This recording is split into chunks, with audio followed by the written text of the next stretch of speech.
And this year is 366, in case you didn't know why. Well, it's a leap year.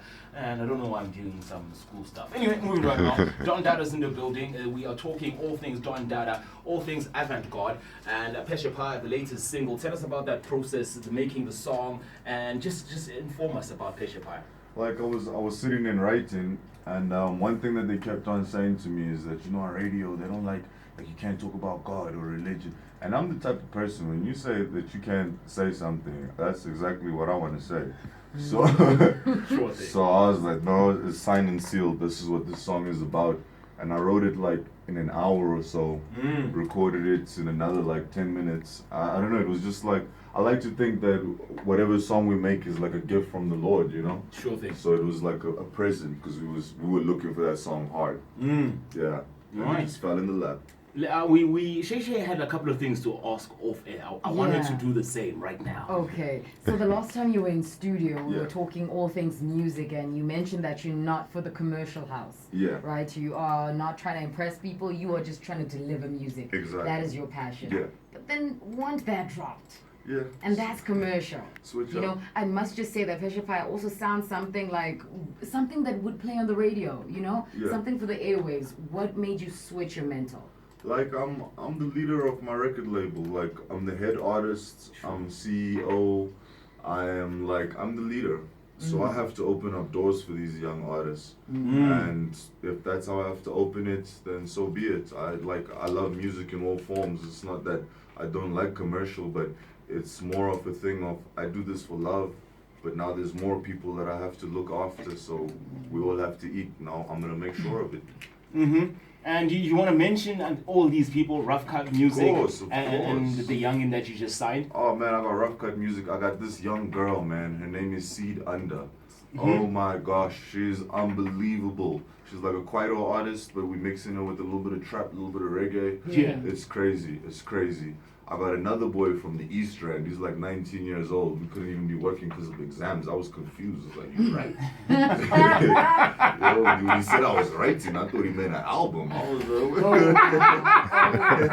young guy. But that's my boy Radical. Okay. He's also like, he's fire, man. When he spits, it's very different, because what I was looking for is artists that don't sound trap, or, you know, everybody's doing the same thing. That whoobity whoobity whoop.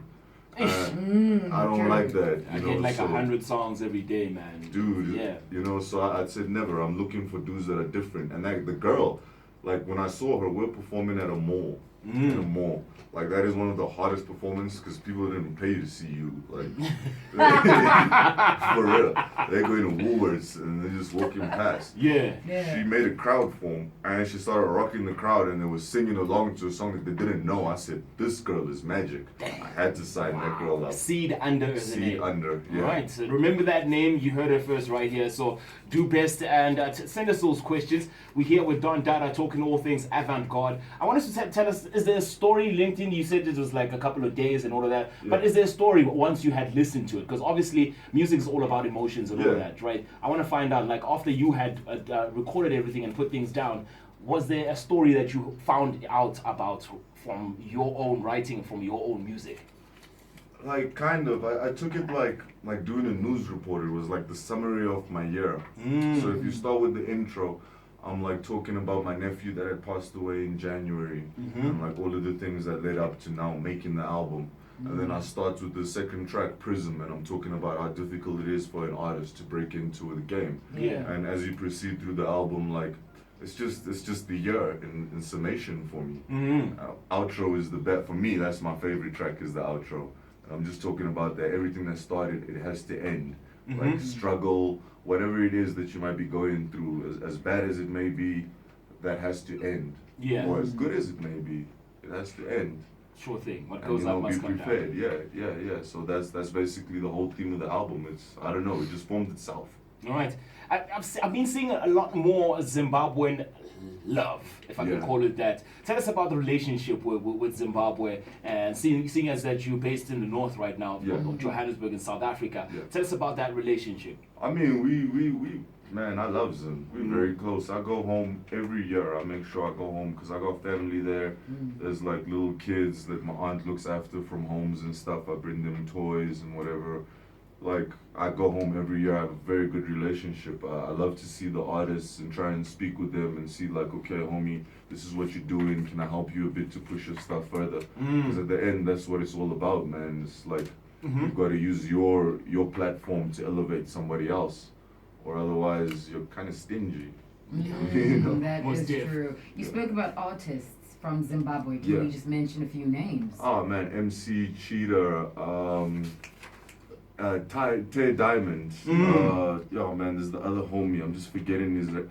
Junior Brown. Oh yes, those are my boys, man. That is fire. That's the fire squad. Alka Nemo as well. They call him Coach. Yeah. You know when they give you a nickname on your nickname, then you got to be something special. You know. I mean, Coach. This is Ferguson.